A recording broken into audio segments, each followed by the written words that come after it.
పోలవరంపై రోతపత్రం,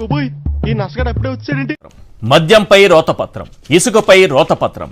ఏమైందిరా నీకు? ఎందుకు ఎప్పుడు అట్లా చిరాకు పడుతుంటావు? వెయిట్ చేసిందా? అరే కారాప్రా లస్సీగా. శాంతి భద్రతలపై రోతపత్రం. శాంతి భద్రతలు లేవు అని మీరు అంటున్నారు. ఇందాక లోపలికి వస్తా ఉంటే ఎవరో చెప్తా ఉన్నారు, రెడీగా ఉండండి రా. శాంతి కూడా అదే చెప్తుంది, శాంతికే భద్రత లేదు అని చెప్తా ఉన్నారు. శాంతి కూడా అదే చెప్తుంది, శాంతికే భద్రత లేదు అని చెప్తా ఉన్నారు.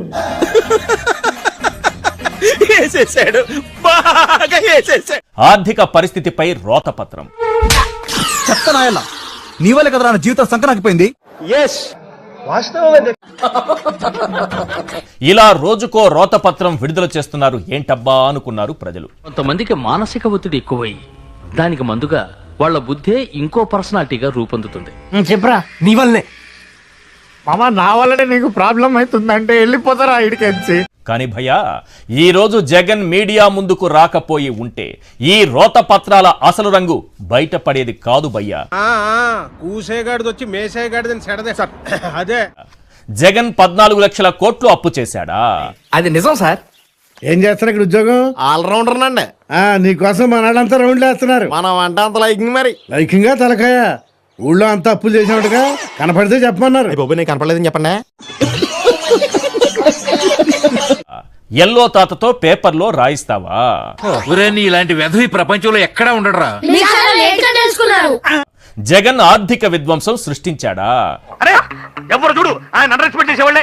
ఎందుకైనా దీని బస్సులో లాగుతున్నారు? వారిని అమ్మకడు మారా వాళ్ళకలాగర్రా. నువ్వే అబ్బబ్బబ్బబ్బబ్బబ్బా, హామీలు ఎగ్గొట్టేందుకు ఏం ప్లాన్ చేశారు చంద్రబాబు గారు? ప్రజలు నిజాన్ని తెలుసుకోవాలి.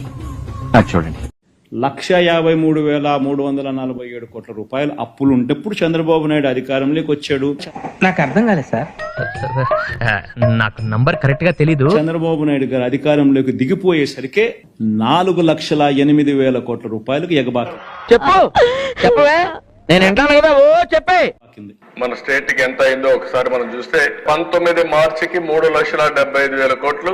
మనం అధికారంలోకి వచ్చేసరికి 4,08,000 కోట్ల రూపాయలు అప్పులు. మార్చికి 3,75,000 కోట్లు.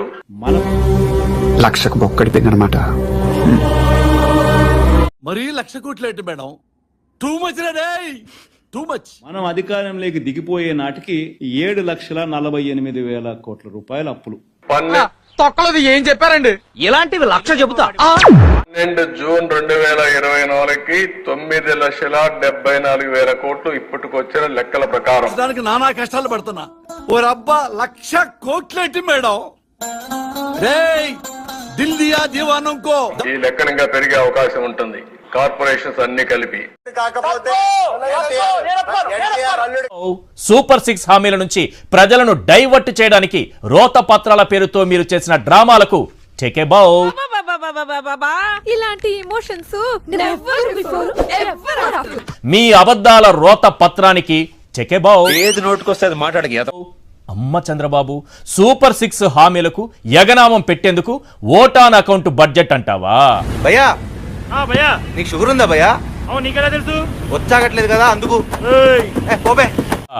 నీ బూటకపు హామీలకు కేటాయింపులు ఇచ్చావో లేదో ప్రజలకు తెలిసిపోతుందని బడ్జెట్ పెట్టకుండా పారిపోతావా? చూస్తున్నారా వాడి చేష్టలు, వాడి బిల్డప్. నువ్వు బడ్జెట్ పెట్టకపోవడానికి జగనే కారణమని ఎల్లో మీడియాలో ప్రచారం చేస్తావా? అల్లుడు నువ్వు తగ్గొద్దు, నువ్వు వెనకడుగేయద్దు. మ్యాటర్ ఏంటో తెలిపోవాలి. అమ్మ చంద్రబాబు, ఈ రోజు జగన్ ప్రెస్ మీట్ పెట్టకుండా ఉంటే, పవర్ పాయింట్ ప్రెజెంటేషన్ ఇవ్వకుండా ఉంటే నువ్వు చెప్పే అబద్ధాలే నిజమని ప్రజలు నమ్మే ప్రమాదం ఏర్పడేది. అర్జున వాడుకో, వాళ్ళ ఎంటర్టైన్మెంట్ ఇస్తా. నువ్వు వాడుకో, వాళ్ళ ప్రొటెక్షన్ ఇస్తా. ఏదైతేనే జగన్ సరైన సమయంలో రంగంలోకి దూకారు. నీ ఒక్కొక్క అబద్ధాన్ని సంస్కారవంతంగా ఉతికారేస్తుంటే నీ అబద్ధాలకున్న మురికే కాదు, 75 ఏళ్లుగా పేరుకుపోయిన తుప్పు కూడా వదిలిపోయింది. నేను ఎక్కడుంటే నువ్వు అక్కడ చూస్తావేంటి? మీరు నాకు అంత కనిపిస్తున్నారు సార్. ఇంత బబుల్ గమ్ లో ఇంత పొడుగున్నట్టు నాలో ఎంత ఉంది, నువ్వు కొంత చూసావు. రోజుకో పవర్ పాయింట్ ప్రెజెంటేషన్ ఇస్తావా? రోజుకో రోతపత్రం విడుదల చేస్తావా? దాని నిండా అబద్ధాలు అచ్చేస్తావా? వాటినే ఎల్లో మీడియాలో ప్రచారం చేస్తావా? ఆ మాట నువ్వు చెప్పకూడదు. ఎందుకు చెప్తున్నా? ఆ మాట నువ్వు చెప్పకూడదు. ఇప్పుడు రోత పత్రాల బండారం బట్టబయలైపోయింది. బాబుగారు, పోలవరంపై రోత పత్రం విడుదల చేసి జగన్ 4,000 కోట్లు మాత్రమే ఖర్చు చేశారని అబద్ధం చెప్పావు. కాపులు చౌదరులు ఎందుకమ్మా వీడంతా చూడటానికి?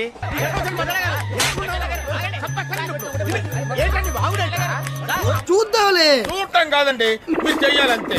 సరే, మీరు ట్రై చేస్తారన్నారంటే అది ఓకే అయిపోయిన